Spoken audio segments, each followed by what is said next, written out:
What's going on out there?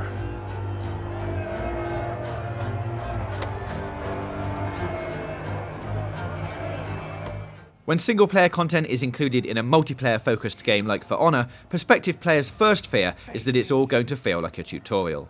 But For Honor's story campaign isn't half-baked. With a fully voiced cast, multiple playable perspectives in the Knights vs Vikings vs Samurai conflict, and bursts of gameplay that stray from the established combat mechanics of multiplayer. This won't just be some option on the main menu that you never bother to boot up.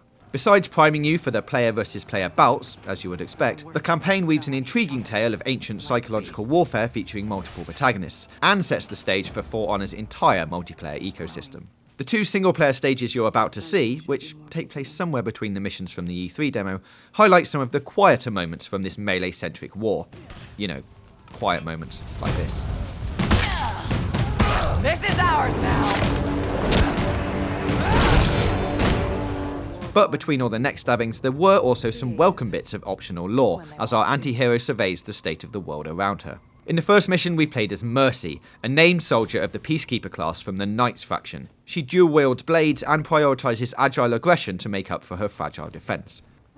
Mercy is a mercenary under Apollyon's command, the scheming villain who seems to have orchestrated this entire history-warping conflict. In between bits of skulking around a Viking encampment, executing unaware guards, or slicing up anyone who takes notice of you, Mercy can also muse about the Vikings' lifestyle and strategies if you interact with points of interest peppered throughout the surprisingly large levels.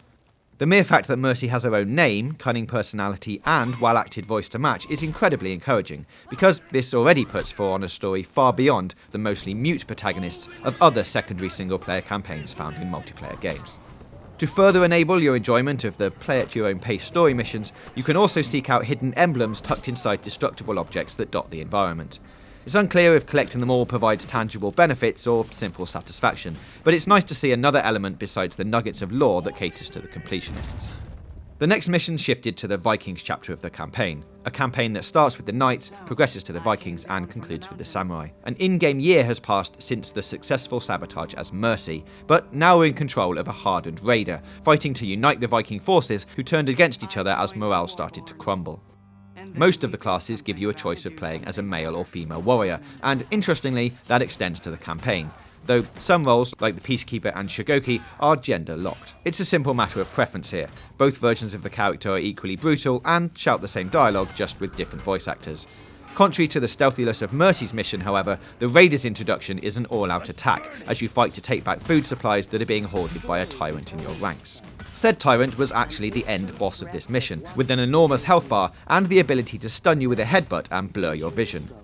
And then, just when you think you've landed the killing blow, the coward flees for his life, prompting a chase on horseback that feels like a simple, yet exciting Uncharted action sequence by the way of Deadliest Warrior. It's also nice to see varying power levels amongst your adversaries in the single player. Some grunts will fall after a few strikes, while others have advanced AI that will try their best to flank and overwhelm you.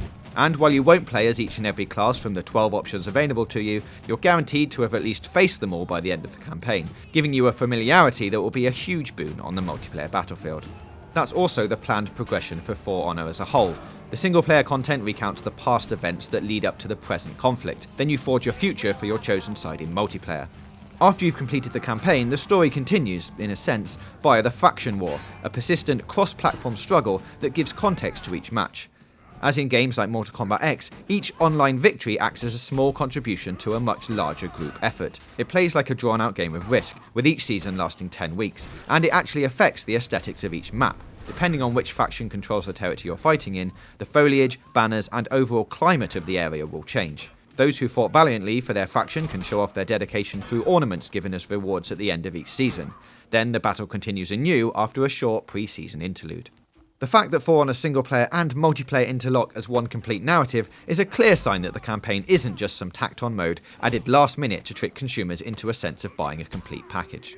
For Honor hits PS4, Xbox One and PC in February of next year, so let us know what you think in the comments below, and don't forget to subscribe for more gaming news, reviews, previews and features right here on Games Radar Plus. What you've done is wrong.